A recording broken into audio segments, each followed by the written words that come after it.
সুন্দরী মেয়েদের বর বেশিরভাগ ক্ষেত্রে কেন কালো রঙের হয়? ওইটা আমার বাবা আর আমার আম্মুই বলতে পারবো, বিকজ আমার আম্মু ফর্সা, আমার বাবা কালো। আরে ভাই, তাহলে তোমার বাবা আমার নাম্বারটা দাও, আমরা ফোন দিয়ে শুনি। একটা ভাইয়া কমেন্ট করছে এই সুন্দরী মেয়েটাও হাগু করে। অ্যাকচুয়ালি আপনার কথাটা বুঝবার পারলাম না। মার পেটেতে পড়াই কি কেউ হাগু ছাড়া থাকে? আপনি কি কখনো হাগু করেন না?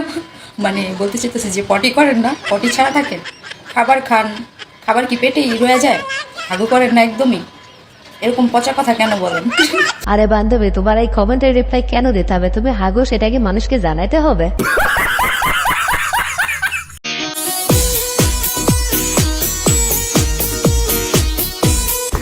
এত সিক্স প্যাক পোলাগো ডান্স দেখতে ইচ্ছা করে, এবার আমারটা দেখো।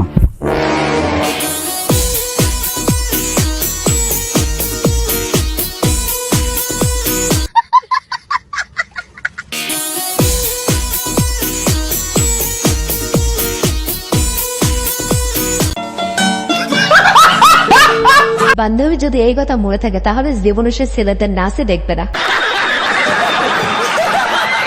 আমাকে দুইজন প্রেমের অফার দিল, একজন তহিদ আফ্রিদি, একজন সালমান মুক্তাদি। তুমি কার অফার গ্রহণ করবে?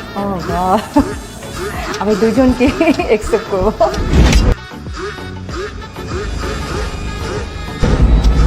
আর আমি এসে দাঁড়িয়ে বললাম এবার আমি আসছি, তখন তুমি কি বলবো? এখন তো হচ্ছে আপনি আমার চোখের সামনে, আমি তো আসলে দুইজনকে আর দেখবো না, আপনাকে দেখবো। এই দুজনকে সরানোর জন্য তুমি কি বলবা? আচ্ছা বলবো যে আচ্ছা শুনো সালমান, তুমি একটা কাজ করো, তুমি একটু কফি খেয়ে আসো, আর তো আমি তোকে একটু পর ফোন দিচ্ছি, আমরা একটু বাড়িতে কথা মানে তুমি মেয়ে হিসেবে কতটা খারাপ এই শুধু প্রমাণ করেই দিলা। আসলে ভাই, কিভাবে তেল ছাড়া বাস দেওয়া যায় সেটা তোমার শো দেখলেই বোঝা যায়।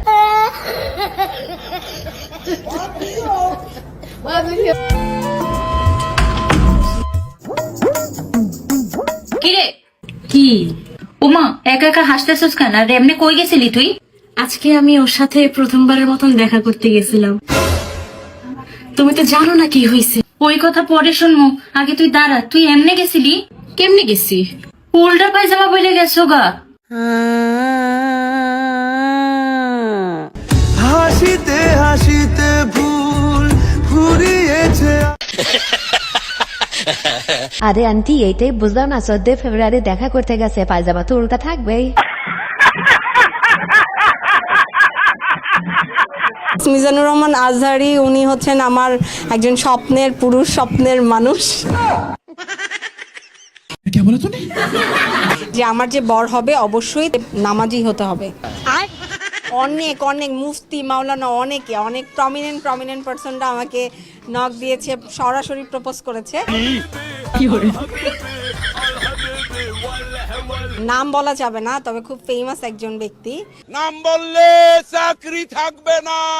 বিশ্বজয়ী কোরআনের হাফেজ, নাম বলবো না, নাম তার ডট। আরে বান্ধবী, বিষয়টা এমন হয়ে গেল না, তবে শুধু দিয়ে বেড়াবে আর সে শুধু দোয়া করে যাবে। তুমি না বলেছিলে আমি 2 বাচ্চার মা হয়েও ফিরে আসলে গ্রহণ করবা? আমার তো বাচ্চাও হয়নি, ডিভোর্স হয়েছে। কই আজ 5 দিন হয়ে তোমাকে বললাম, গ্রহণ করলে না তো? আসলে ক্যাপশনই মানায় যে মায়াবতী 2 বাচ্চার মা অথবা বৃদ্ধ বয়সে ফিরে এসো, আমি নির্দ্বিধায় গ্রহণ করব। আসলে বাস্তবতায় তারা কখনোই এটা অ্যাকসেপ্ট করতে পারে না। আর আজ অবধি কি কাউকে আপনি দেখেছেন বেবি নিয়ে আসলেও তারা মেনে নেয়? যদিও হয় তাহলে সেটা হাজারে 1-2টা, তাছাড়া এটা দেখা যায় না। আরে বান্ধবী, বিষয়টা এমন হয়ে গেল না যে তুমি রেস্টুরেন্টে যা পেট ভরে খেয়ে আসবে আর সে না খেয়ে তোমার পিছে পিছে ঘুরবে।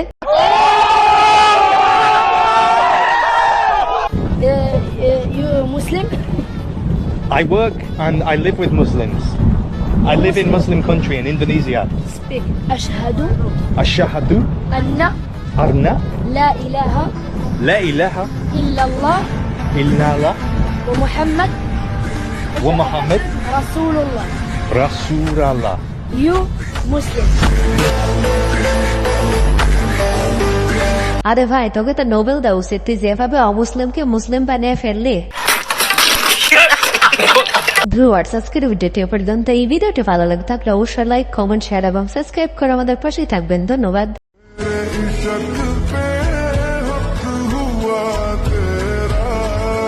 gimme, gimme, gimme, gimme, gimme,